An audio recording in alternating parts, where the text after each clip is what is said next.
Olá, pessoal! Estamos aqui gravando mais um podcast, Chá com Elas. E o assunto de hoje é um assunto que todo mundo acabou mandando pra gente na caixinha de perguntas, pra gente poder abordar sobre isso mais pra frente. Então a gente acabou pensando, né, Esther, e trazendo esse assunto, que é com relação à doença autoimune. Como é que a gente consegue melhorar?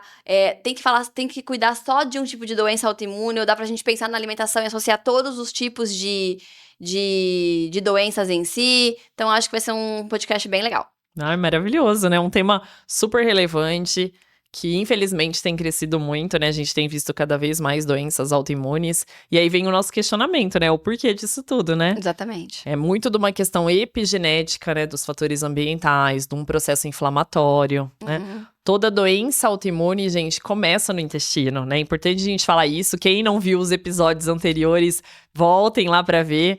Pra falar, né, a respeito principalmente do intestino, mas acho que vale a pena a gente trazer aqui novamente, né, essa correlação, né, do processo inflamatório em si, dessa permeabilidade intestinal, desse quadro de inflamação do corpo, porque a autoimune, gente, eu mesma estou me atacando, né, o porquê que esse sistema imunológico se confunde e começa a se agredir, né? Exatamente, é por isso que a gente acaba associando a questão do intestino com a questão alimentar também, né, Esther? Sim. Porque o ideal é que o nosso intestino seja em blocos. E esses blocos têm que estar todos bem juntinhos, para tudo que a gente consuma não passe e não caia na corrente sanguínea. Quando a gente acaba consumindo alimentos que não deveriam passar por esses blocos e passam, acaba ativando o sistema imunológico, porque cai macromoléculas, né? Cai alimentos ali que supostamente para o corpo não deveriam estar ali. Então é a hora que a gente começa a ativar o sistema imunológico. E isso, a longo prazo, pode vir a desenvolver uma doença autoimune. Sim. Então, o que a gente fala é o quê? A gente tem que tirar esses alimentos mais inflamatórios e cuidar desse intestino, reconstruir a parede desse intestino, né? E é engraçado que a gente recebe os pacientes no consultório, os pacientes falam, né? Quais alimentos eu preciso tirar para a parte autoimune? É claro que tem muita coisa, né, que é incomum, mas é legal a gente avaliar paciente por paciente, né? E até para a gente fazer a biorressonância, a gente verificar ali na prática o que é incompatível para cada um, né? O que às vezes é ruim para mim não é ruim para você. Às vezes, por uma autoimunidade, o que pega às vezes é mais o glúten. Para outras, às vezes, é uma questão inflamatória com a proteína do leite ou lactose, né? Então, é legal a gente trazer consciência sobre isso também, de que não é somente, às vezes, um alimento, né? Exatamente. É por esse intestino tá mais, vamos dizer assim, sensibilizado, mais inflamado, que a gente precisa, muitas vezes, tirar esses alimentos de início, até a gente conseguir recuperar esse intestino completamente, né? Uma dica bem rápida que eu costumo trazer, é óbvio que não é regra, mas é um olhar legal da gente pensar, que a gente vai ter um tipo de intolerância ou algum tipo de inflamação por um alimento que a gente mais consome. Então, se a vida inteira eu me entupi de glúten, eu me entupi de farinha branca e eu nunca consumi leite, eu até posso ter uma intolerância ao leite, óbvio, mas mesmo assim eu acho que a questão do glúten, como eu sempre fui exposta ao glúten, pode ser muito mais agressivo do que uma pessoa que acabou não consumindo tanto. E também a qualidade do glúten que a gente consome hoje, que é totalmente diferente, né? É uma molécula muito grande, que a gente sabe que ali gruda nessas vilosidades, né? Uma colinha que vai grudando ali no intestino e realmente vai prejudicando. E aí, quando a gente fala em doenças autoimunes, a gente tá falando do quê? De Hashimoto, lúpus, artrite, artrose, fibromialgia. Exatamente. Então, todas essas, independente de qual seja, a raiz sempre é o intestino. Então, a gente tem que realmente olhar esse intestino. E assim, é legal a gente trazer, né, as doenças autoimunes não têm cura, mas existe um estado de remissão, que é um estado de controle. Isso a gente consegue através de uma equipe multidisciplinar, né, seja lá o acompanhamento com o endócrino, um acompanhamento às vezes ali com um reumatologista. E eu gosto muito de ver, né, assim como nas outras doenças, o todo. Né?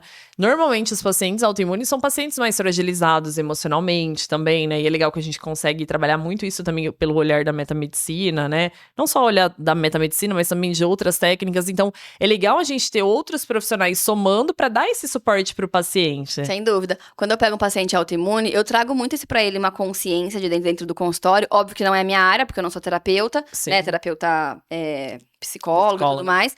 Mas, ao mesmo tempo, quando a gente tem uma doença autoimune, é o nosso corpo agredindo a gente. Então, querendo ou não, você tá vibrando numa culpa. Qual é a culpa que você sente? E claro, além desse processo de culpa, é aquele paciente também que muitas vezes ele faz muito mais pelo outro do que por ele, né? Então é aquele paciente que ele se doa muito, que ele consegue fazer muito. Eu muitas vezes até brinco, eu falo assim, olha, faça por alguém da sua família, porque às vezes por você não vai ter força pra fazer, mas por outra pessoa você tem muita força. Exatamente. Né? Então você fica se punindo, né? Uma punição e é uma questão também de você não se olhar. Então você realmente tá sempre se doando e dando pro outro, né? Eu falo que a doença sempre é uma oportunidade, né? Então, o porquê você desenvolveu essa doença? Pra que você desenvolveu essa doença? O que essa doença quer te trazer de consciência? Exatamente. Se a gente consegue ver o processo do adoecimento, né? Seja lá em sinais, em sintomas, ou em relação ao desenvolvimento de alguma doença, né? Trazer essa consciência, né? O que eu posso mudar, o que eu posso fazer diferente, né, na minha rotina, nos meus hábitos, na minha alimentação. Eu até posso falar uma experiência própria, porque eu tenho Hashimoto. E a Hashimoto está associado a uma dificuldade que você tem de se expressar, né? De Até você por falar conta de estar na tireoide, né? Exatamente. Então, das suas necessidades, de você conseguir se expressar, conseguir falar o que você precisa. Então, é legal você olhar, ter esse olhar. Tá, então eu desenvolvi uma doença autoimune e você encontrar o porquê.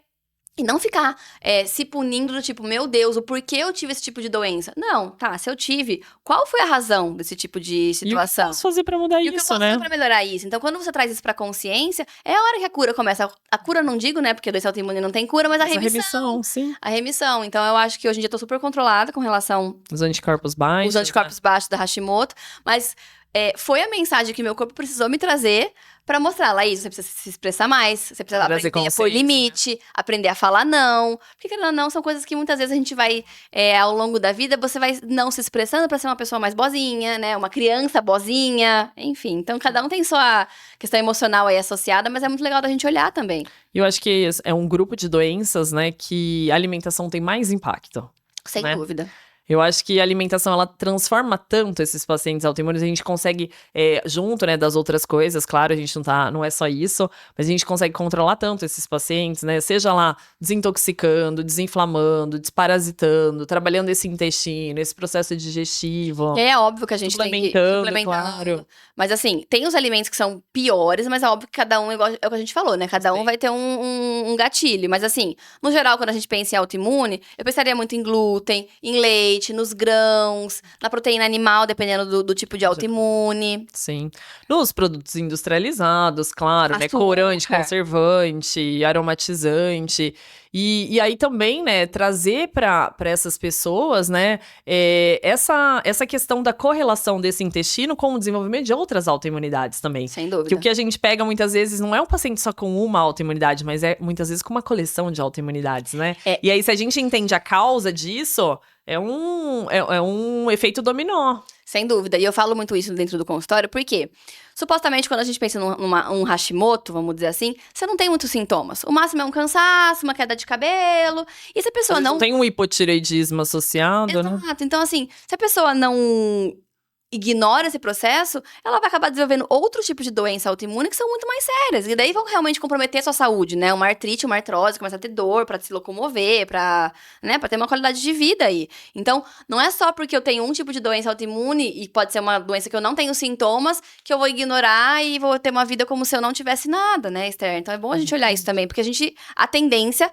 é desenvolver outras doenças autoimunes. E as pessoas se acostumam com os sintomas, né? Por isso que a gente bate muito na tecla, né? Tanto eu quanto você, de fazer essa autoavaliação, de entender sobre esses sinais, esses sintomas, porque não é normal. Não é normal eu ter cansaço, não é normal eu não dormir bem, não é normal eu ter, né, às vezes queda de cabelo, o intestino ser ruim. Exatamente.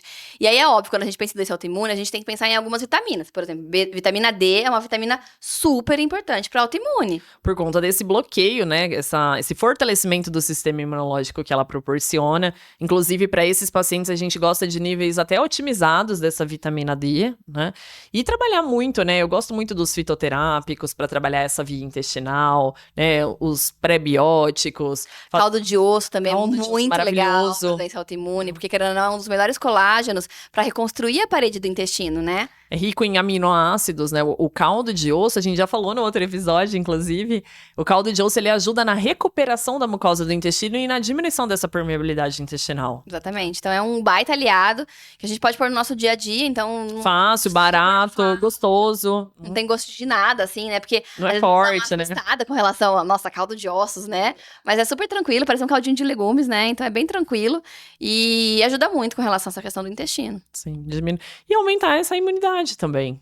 Sem dúvida, a imunidade tem que caminhar junto com a doença autoimune, né? A gente tem Fortalecer que o tempo inteiro. fortalecer o tempo todo. E aí entrar com alimentos, né, anti-inflamatórios, pode fazer aqueles shots matinais também é muito legal, colocar gengibre, colocar própolis, cúrcuma, isso é tudo é muito legal, porque querendo ou não, são formas de ter alimentos anti-inflamatórios durante o dia, né? Anti-inflamatórios, antioxidantes, alimentos pré-bióticos que vão alimentar as minhas próprias bactérias benéficas aí nesse intestino. Sem dúvida, sem dúvida. Gosto muito da banana verde, da biomassa de banana verde para esses pacientes também, que auxilia no intestino. Então a gente vai remanejando, né, de acordo com a necessidade de cada paciente, com qual autoimunidade ele desenvolveu, mas o que a gente quer trazer muita consciência aqui para vocês é desse olhar sobre o todo, né, de realmente o que essa doença quer te trazer de mensagem, como eu posso manejar esse paciente, né?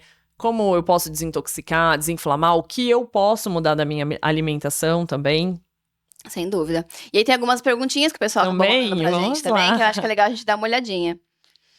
Aí, isso é uma coisa que eu ia até trazer, pensando na questão do fã, mas que bom que já mandaram aqui, ó. Meu fã deu positivo, o que fazer? O fã é o fator antinuclear, é um exame fácil da gente pedir, um exame sanguíneo, né? Não necessariamente eu ter um fã positivado, eu tenho uma doença autoimune, né?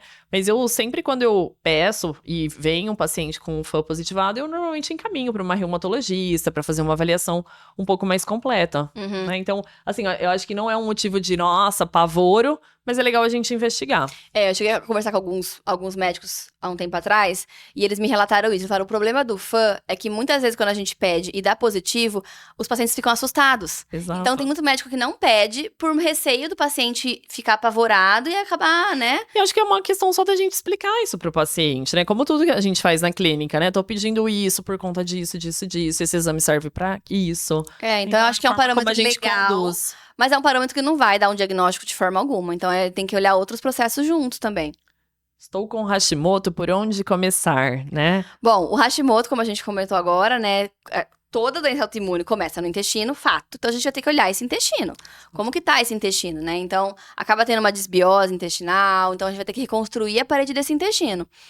Como a gente conversou, o que é legal? Tirar os alimentos mais inflamatórios para esse paciente. E aí, a gente vai ter que analisar, cada pessoa tem um tipo de alimento que pode ser pior para esse caso. Interferir. Mas, no geral, na minha experiência clínica, até a Esther depois pode complementar. Quando a gente pensa em Hashimoto, eu pensaria muito nos grãos, eu pensaria muito no glúten, no açúcar. E aí, entrar com alguns nutrientes, né? Magnésio, zinco, selênio. Vitamina D. Complexo B. Então, acho que seria mais esse processo que a gente poderia pensar no Hashimoto. E pensando anteriormente, desintoxicar. E eu acho importantíssimo nos pacientes autoimunes, por conta da permeabilidade, também fazer desparasitação, quando necessário, né? Sem dúvida. E aí, até alguns exames, porque quando a gente pensa também no Hashimoto, é olhar, né? Ferro, ferritina, porque também são exames bem comuns de estarem baixo num Hashimoto. Selênio, zinco. Também acho que são importantes esses parâmetros. Quais são os piores alimentos para quem tem autoimune? Acabamos de falar, né? Acho que, assim, o pior ali, né, realmente é os alimentos mais inflamatórios. Então, açúcar, o leite, o glúten, né? Os grãos para alguns pacientes, nem todos, né? E essas proteínas, às vezes, mais, né, processadas, principalmente, que podem realmente prejudicar. Sim.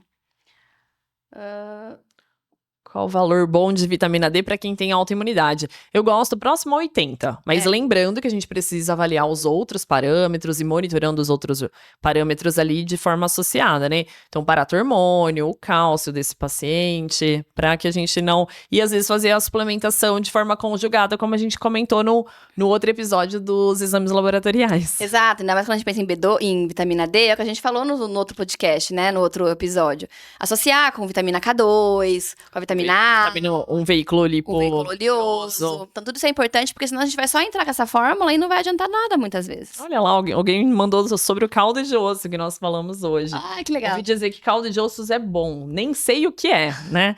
É uma receita, gente, muito fácil da gente conseguir, né? A gente pode até fazer um episódio ensinando a fazer Caldo de ossos. caldo de ossos, né? Basicamente, a gente pode fazer ou de frango ou de carne bovina, né? Uma parte que tenha osso.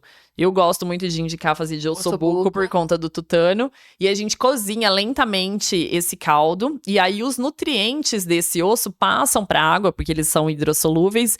E a principal vantagem do caldo de osso, além da parte nutritiva, é auxiliar na recuperação da mucosa desse intestino. Exatamente. Que é o que esse paciente autoimune mais precisa. Mais né? precisa, sem dúvida. Probióticos ajuda para quem tem autoimunidade? Não, né, Estherzinha? Na verdade, não é a palavra Em não. partes, mas né? Em partes. Porque assim, o grande problema do probiótico é que hoje em dia a gente acha que pra cuidar do intestino, a gente associa probiótico e acha que assim vai resolver.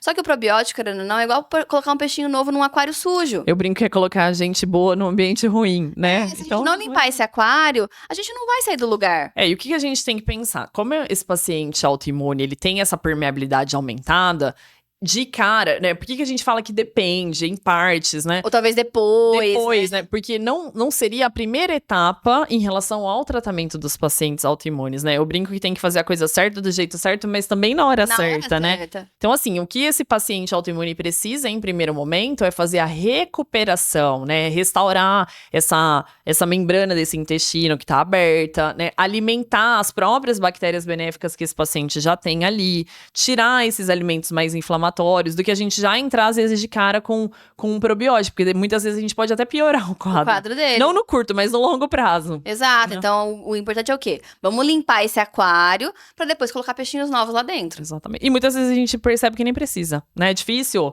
hoje, né? Pelo menos na minha prática clínica, o uso dos probióticos, assim, quando eu faço, mediante a exames de composição de microbiota intestinal, porque aí a gente tem certeza quais são os micro-organismos que existem ali naquele intestino e quais eu preciso realmente Quais fazer. bactérias colocar, né? Exatamente, porque se eu não sei como é a composição, como eu vou colocar? E às vezes em doses muito absurdas, né? 10 bilhões, 20 bilhões, será que realmente o corpo precisa disso tudo? Exatamente. Então é isso, gente. Nós finalizamos por hoje. Aguardamos vocês nos próximos episódios. Mandem as dúvidas. Que é sempre bom a gente poder compartilhar e ter essa troca com vocês, né? Então, quanto mais dúvidas vocês tiverem, mandem pra gente que a gente vai respondendo vocês. Um beijo, até a próxima. Tchau, tchau.